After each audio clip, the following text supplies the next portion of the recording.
নমস্কার বন্ধুরা, world news বাংলায় আপনাদের সবাইকে স্বাগত। চলে আসি সংবাদ শিরোনামে। এবার মহাকাশে পাড়ি দেবেন ভারতীয় বংশোদ্ভূত অনিল মেনন। ভারত বাংলাদেশ সোনালী সম্পর্কের অধ্যায় চলছে, ঢাকা সফরে বন্ধুত্বের নতুন অধ্যায়। চীনের সব ধর্মের সম্মেলন চায় প্রেসিডেন্ট শি জিনপিং। প্রেসিডেন্ট নির্বাচনে ব্যালট নয়, মার্বেল দিয়ে ভোট গাম্বিয়ায়। 1 মিনিটেরও কম সময়ে যন্ত্রণাহীন মৃত্যু, সুইজারল্যান্ডে বৈধতা পেল আত্মহত্যা করার যন্ত্র সার্কো। ঈশ্বর কণার পর এবার ধরা ভুতুড়ে কণার হদিশ। চলে আসি বিস্তারিত খবরে।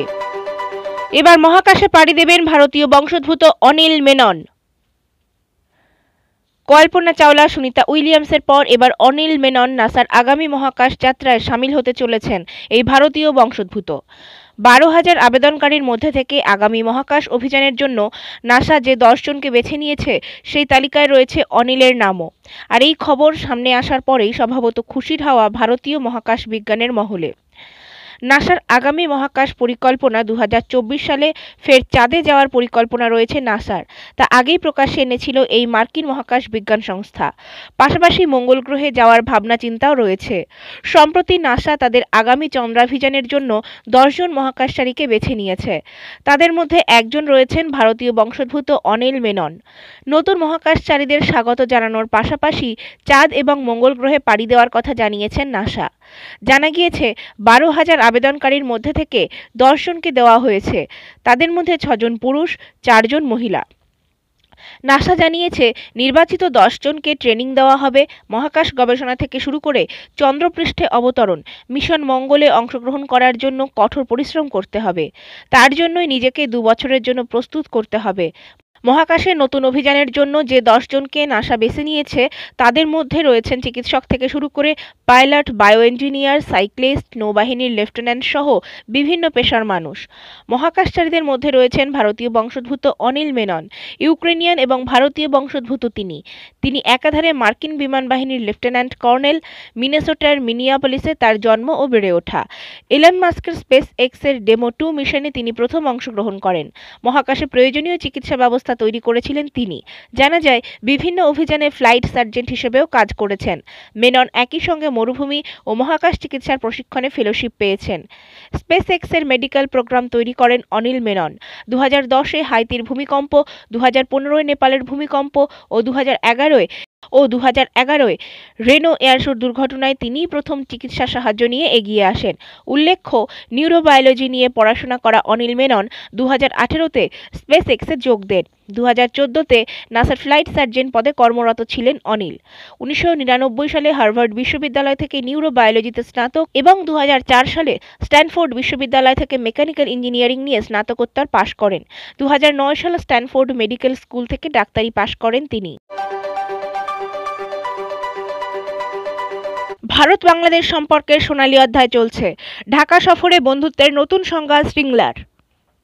ভারত বাংলাদেশ দ্বিপাক্ষিক সম্পর্ক আরও মজবুত করতে 2 দিনের ঢাকা সফরে গিয়েছেন ভারতের বিদেশ সচিব হর্ষবর্ধন শ্রীংলা। মঙ্গলবার বাংলাদেশের বিদেশ সচিব মাসুদ বিন মোমেনের সঙ্গে এক দ্বিপাক্ষিক বৈঠকও করেন তিনি। বৈঠক শেষে শ্রীংলা জানিয়েছেন 2 দেশের সম্পর্কের এক সোনালী অধ্যায় চলছে। কাল দুপুর 12টা নাগাদ ঢাকার ফরেন সার্ভিস একাডেমিতে বৈঠকে বসেন শ্রীংলা এবং মোমেন। একাধিক ইস্যু নিয়ে আলোচনা হয়েছে 2 দেশের বিদেশ সচিবের মধ্যে। ভারত বাংলাদেশ বাণিজ্যিক সম্পর্ক কিভাবে আরও মজবুত করা যায় তা নিয়ে তাদের মধ্যে আলোচনা হয়েছে বলে খবর। এর পাশাপাশি দ্বিপাক্ষিক কৌশলগত সম্পর্ক নিয়েও কথা হয় শ্রীংলা ও মোমেনের। আগামী 15ই ডিসেম্বর বাংলাদেশ সফরে যাচ্ছেন ভারতের রাষ্ট্রপতি রামনাথ কোবিন্দ। রাষ্ট্রপতির সফরের প্রস্তুতি পর্ব খতিয়ে দেখতেই ঢাকায় পৌঁছে গিয়েছেন বিদেশ সচিব হর্ষবর্ধন শ্রীংলা। হর্ষবর্ধন শ্রীংলার সঙ্গে বৈঠক করে তিনি জানিয়েছেন ভারত এবং বাংলাদেশের মধ্যে অমীমাংসিত দ্বিপাক্ষিক ইস্যুগুলি নিয়ে খুব একটা মতানৈক্য নেই। একই কথা বলেছেন বাংলাদেশের বিদেশ সচিব মাসুদ বিন মোমেনও। 2 দেশের বিদেশ সচিব পর্যায়ের বৈঠকে ওই অমীমাংসিত ইস্যুগুলির সমাধানে কিভাবে কাজ করা যায় সেই নিয়েই আলোচনা হয়েছে। মোমেনও জানিয়েছেন, বহুমুখী ইস্যু নিয়ে দুই দেশের মধ্যে কথা হয়েছে, বিভিন্ন অমীমাংসিত বিষয়ে কথা হয়েছে, আমাদের মধ্যে বৈঠক ফলপ্রসূ হয়েছে। তিনি আরও বলেছেন, দুই দেশ কিভাবে সীমান্তে শান্তি পরিস্থিতি বজায় রাখতে পারে সেই বিষয়েও বৈঠকে আলোচনা হয়েছে। চীনের সব ধর্মের সম্মেলন চায় প্রেসিডেন্ট শি জিনপিং। চীনের সব ধর্মের প্রতি শ্রদ্ধাশীল এবং দেশের জাতীয় স্বার্থে সকল ধর্মের সম্মিলন চায় তাদের ক্ষমতাসীন কমিউনিস্ট পার্টি সিপিসি। তবে সেই সম্মেলনে সিপিসি ও চীনের সরকারের প্রতি যথাযথ সম্মান রেখে হতে হবে বলে জানিয়েছেন প্রেসিডেন্ট শি জিনপিং।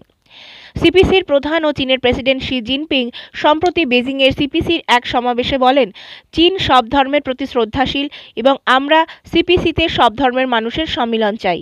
তবে এই সম্মিলন হতে হবে পার্টি ও দেশের সরকারের প্রতি যথাযথ সম্মান রেখে। চীনে ক্রিয়াশীল সব ধর্মের উচিত দেশের সমাজ ও সংস্কৃতির সঙ্গে নিজেকে খাপ খাইয়ে নেওয়া এবং মন্তব্য করে জিনপিং বলেন, একটি সমাজতান্ত্রিক সমাজের ধর্মের রূপ কেমন হওয়া উচিত তার দিশা দেখাবে চীন। এমন এক সময়ে চীনের প্রেসিডেন্ট এই মন্তব্য করলেন যখন দেশটির উত্তর পশ্চিমাঞ্চলীয় প্রদেশ শিনজিয়াংয়ে উইঘুর মুসলিম ও দখলকৃত ভূখণ্ড তিব্বতের বৌদ্ধদের বিরুদ্ধে নিপীড়ন চালানোর অভিযোগ উঠেছে চীনের সরকারি কর্মকর্তাদের বিরুদ্ধে। বৌদ্ধ, ক্যাথলিক, প্রোটেস্ট্যান্ট, তাও এবং ইসলাম চীনের সাংবিধানিকভাবে 5টি ধর্ম স্বীকৃত। দেশটির সংবিধানে যদিও ধর্মীয় স্বাধীনতার বিষয়টি উল্লেখ রয়েছে, কিন্তু বাস্তবে চীনে ধর্মচর্চার স্বাধীনতা ব্যাপকভাবে সীমাবদ্ধ। প্রেসিডেন্ট নির্বাচনে ব্যালট নয়, মার্বেল দিয়ে ভোট গাম্বিয়ায়। নতুন প্রেসিডেন্ট নির্বাচনে ব্যালট পেপার নয়, বরং মার্বেল দিয়ে ভোট দিয়েছে গাম্বিয়ার জনগণ। স্থানীয় সময় শনিবার সকালে দেশটিতে ভোট গ্রহণ শুরু হয়। 2016 সালের পর এটি গাম্বিয়ার প্রথম প্রেসিডেন্ট নির্বাচন। ওই বছর নির্বাচনের পরাজিত হন প্রেসিডেন্ট ইয়াহিয়া জাহমে। নির্বাচনের ফল প্রত্যাখ্যান করলেও পরে ব্যাপক চাপের মুখে পড়ে দেশে পালিয়ে যান তিনি। পরে সরকার গঠন করেন বর্তমান প্রেসিডেন্ট আদামা ব্যারো। গাম্বিয়ার স্বাধীন নির্বাচন কমিশন আইইসি জানিয়েছে 25 লাখ জনগোষ্ঠীর মধ্যে ভোটার হচ্ছেন 10 লাখ। নির্বাচনে বিপুল সংখ্যক মানুষ ভোট দেন। রাজধানী বানজুলের একটি ভোট কেন্দ্রে কর্মকর্তাদের ভোটের ড্রাম বহন করে নিয়ে যান। ড্রামগুলোতে প্রার্থীর ছবি সেঁটে দেওয়া হয়েছিল। সেই ছবি দেখে প্রার্থী বাছাই করে এসব ড্রামে মার্বেল ফেলে ভোটাররা। আইইসি রিটার্নিং কর্মকর্তা মামদু এবারি জানিয়েছেন, গাম্বিয়ার জনগণ ভোট দেওয়ার জন্য কাচের মার্বেল ব্যবহার করার প্রক্রিয়াতে স্বাচ্ছন্দ্য বোধ করছে। উচ্চ নিরক্ষরতার হারের দেশটিতে ব্যালট নষ্ট হওয়ার বন্ধে 1960-এর দশকে ব্যবস্থাটি চালু করা হয়েছিল। 1 মিনিটেরও কম সময়ে যন্ত্রণাহীন মৃত্যু। সুইজারল্যান্ডে বৈধতা পেল আত্মহত্যা করার যন্ত্র সার্কো। 1 মিনিটেরও কম সময়ে যন্ত্রণাহীন মৃত্যু। আত্মহত্যা করার যন্ত্রটিকে আইনি স্বীকৃতি দিল সুইজারল্যান্ড। যন্ত্রের নাম সার্কো। সার্কোতে কৃত্রিম উপায়ে অক্সিজেন ও কার্বন ডাই অক্সাইডের পরিমাণ কমিয়ে 1 মিনিটেরও কম সময়ে মৃত্যু হয় মানুষের। যন্ত্রটি তৈরি করেছে স্বেচ্ছাসেবী সংগঠন এক্সিট ইন্টারন্যাশনাল। এই যন্ত্রের উদ্ভাবনের নেপথ্যে রয়েছেন সংস্থার অধিকর্তা তথা ডক্টর ডেথ ফিলিপ নিটশে। সংস্থার সদস্যরা জানিয়েছে, বাইরে থেকে যন্ত্র নিয়ন্ত্রণ করার পাশাপাশি ভিতর থেকেও তা চালু করা হবে। কফিনের মতো দেখতে যন্ত্রটিতে ঢোকার পূর্বের মুহূর্তের মধ্যেই অক্সিজেনের মাত্রা একেবারে কমিয়ে আনা যেতে পারে। জানা গিয়েছে, এখনও পর্যন্ত 2টি এমন সার্কো তৈরি হয়েছে। আরও একটি যন্ত্রে 3D প্রিন্টিং শুরু করে দিয়েছে এক্সিট ইন্টারন্যাশনাল। সংস্থার লক্ষ্য, আগামী বছর থেকে সুইজারল্যান্ডে এই পরিষেবা দেওয়া শুরু হবে। এই যন্ত্র নিয়ে ইতিমধ্যে বিতর্কের ঝড় উঠেছে বিশ্বজুড়ে। চিকিৎসক ফিলিপ নিটশের কথায়, আগামী বছরের মধ্যে সার্কো ব্যবহারের উপযোগী হয়ে যাবে সুইজারল্যান্ড। ঈশ্বরকণার পর এবার ধরা ভুতুড়ে কণার হদিশ। ঈশ্বরকণার পর এবার ধরা দিল ভুতুড়ে কণাও। জেনেভার অদূরে সার্নের ভূগর্ভস্থ লার্জ হ্যাড্রন কোলাইডারে এই প্রথম কোনো পার্থিব প্রযুক্তির জাতাকলে ধরা দিল ভুতুড়ে কণা। বিজ্ঞানের ইতিহাসে এই ঘটনা একটি মাইল ফলক, কারণ এর ফলে আগামী দিনে LHCতেই জানা যেতে পারে প্রায় 1400 কোটি বছর আগে বিগ ব্যাং বা মহাবিস্ফোরণের পর এই ব্রহ্মাণ্ডে কোন কোন কণার জন্ম হয়েছিল, ব্রহ্মাণ্ডটা ঠিক কিভাবে তৈরি হয়েছিল, কিভাবে তার বিকাশ ঘটেছিল, সেই বিকাশের পথে আদিমতম কণাগুলো কিভাবে বদলেছিল। বিষয়গুলোর নিখুঁত ইতিহাস এখনও আধুনিক পদার্থবিজ্ঞানের নাগালের বাইরেই থেকে গিয়েছে। 9 বছর আগে সার্নের LHCতেই প্রথম ধরা দিয়েছিল ঈশ্বরকণা। পদার্থবিজ্ঞানের পরিভাষায় যার নাম হিগস বোসন, যার পরমাণু নিউক্লিয়াসে থাকা প্রোটনের চেয়ে বহুগুণ ভারী। সার্নের ফাসার্নো প্রকল্পের সহপ্রধান আমেরিকার আরভিনে ক্যালিফোর্নিয়া বিশ্ববিদ্যালয়ের অধ্যাপক পদার্থবিজ্ঞানী জোনাথন ফেং বলেছেন, এর আগে কোনো পার্থিব প্রযুক্তিতেই নাগাল পাওয়া সম্ভব হয়নি এই ভুতুড়ে কণার। কণা সংক্রান্ত যাবতীয় পরীক্ষা নিরীক্ষার এটা ব্রেকথ্রু ফলাফল। এর ফলে আগামী দিনে এই কণাদের খুঁটিনাটি আরও সঠিকভাবে জানা ও বোঝা যাবে। তাতে ব্রহ্মাণ্ডের আদিমতম ইতিহাস জানার কাজটা সহজ হতে পারে। কোনো আধার নেই, ভর প্রায় নেই বললেই চলে এই ভুতুড়ে কণাদের। ছোটে প্রায় আলোরই গতিবেগে। বিজ্ঞানের পরিভাষায় এদের নাম নিউট্রিনো। বিগ ব্যাংয়ের অব্যবহিত পরেই এদের জন্ম হয়েছে। ব্রহ্মাণ্ডের সর্বত্রই এরা রয়েছে, কিন্তু তাদের দেখা মেলে না। এরা গোটা ব্রহ্মাণ্ডে ছুটে বেড়ায় প্রায় আলোর গতিতে, কিন্তু কেউই এদের পথ রুখে দিতে পারে না। সামনে আসা যে কোনো বস্তুকে এফোর ওফোর করে দিয়ে এরা উধাও হয়ে যায়।